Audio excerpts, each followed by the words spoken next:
We've been given a logarithmic equation.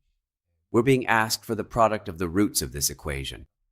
It's really not a question you can just solve right away. When you see it, you start thinking, so what am I supposed to do now? How am I going to solve this equation? How will I find its roots? And then how will I multiply them? But actually, all we need to do is apply the rules of logarithms and proceed step by step. That's why you need to know the rules of logarithms very well. I've made a video about this. I recommend you watch that first. I highly recommend it. It's not just about knowing the rules, it's also important to understand where those rules come from. Let's get started. Now looking here, I immediately see something I can do. And actually, that thing I can do right away is this. I can write log base x of 4 in a different way. We're going to apply our first logarithm rule. Now I can write log base x of 2 squared. The 4. And the exponent here, which is 2, will come down here as a coefficient, and I can write this as 2 times log base x of 2. Writing it this way has the following benefit. Now, we're moving on to another rule. Let's write this down. When I multiply by log base 2 of 3, it's as if the 2's here will cancel each other out, and I'll find the answer as 2 times log base x of 3. So, I've taken care of the right side of the equation. At least I've done the simplifications there. Now I have a more organized equation. Let's write down the final form of our equation. Log base 5 of x minus log base 5 of 11 equals. Now I can also put this 2 here as an exponent, so I can write this as log base x of 9. I'm writing it down, log base x of 9. After writing this, now I need to turn it into an equation. To turn this into an equation, I will apply another rule of logarithms. That is as follows. Now here we see x with base 5. However, I don't need to write this as log base 10. I can write it as x divided by log base 10 of 5. So actually, I rewrote this by changing its bases, this expression here. It's a very useful rule. I say minus. I also write this as log 11 divided by log 5. Equals. I also write this part as log 9 divided by log x.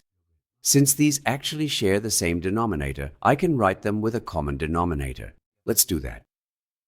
We have the expression the logarithm of x minus the logarithm of the number 11, all divided by the logarithm of the number 5. This entire expression is equal to the number 9 divided by the logarithm of x.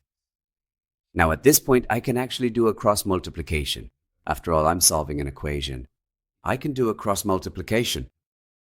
Let's do that now. I'm going to multiply log x by the expression here, and I'll multiply log 5 by log 9. Now let's write the multiplication here. Let's multiply log x by log x. That's log x squared minus log x times log 11 equals. I'm multiplying log 5 by log 9. Actually, I could have done the same operations I did here with logarithms using the natural logarithm function as well. But I chose to do it with logarithms. There's no difference. With the natural logarithm, our base would have been e. Here it's 10. It doesn't matter. We're going to turn this into an equation again. How? Now I'm going to write this here as a subtraction. I'm going to set it equal to 0. With this, I'll have something that really looks like an equation. After bringing the equation to this form, I make a substitution. I say, let me consider log x as t. Now, I'm going to write t instead of log x wherever I see it here. And now it becomes t squared minus log 11 times t minus log 5 times log 9. Now I have something that looks even more like an equation. After making our substitution, I look at the sum of the roots in this transformed equation, because the sum of the roots is going to lead me to a very interesting place here. What was the sum of the roots? It's minus b over a. That is to say, the coefficient of the central variable with the opposite sign divided by the coefficient of the expression here, which is 1. So, what will that be equal to? To logarithm of 11. Now, this shows my sum of the roots. So, what is my sum of the roots in this case? Isn't it t1 plus t2? So, let's write it down now. What did we call t? We called it logarithm of x. So, logarithm of x1 plus logarithm of x2. In other words, let these correspond to t1 and t2.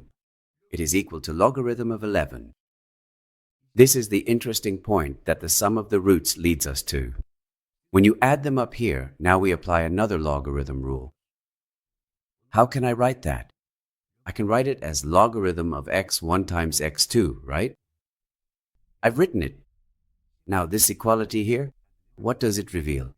The product of x1 and x2 is 11. This is what comes out. It was truly a beautiful journey. Calculating the sum of the roots here is a really classy move. Because, for example, if you look at the product of the roots here, it will show you something completely different and won't lead you anywhere. Because then you'll be multiplying the logarithms, and there's nothing we can do with that. But when you look at the sum of the roots here, the expression inside, because when we multiply the roots here by adding the logarithms, we suddenly arrive at exactly what the question is asking for. I really had a lot of fun solving this question. I wanted to share it with you as well. See you next time.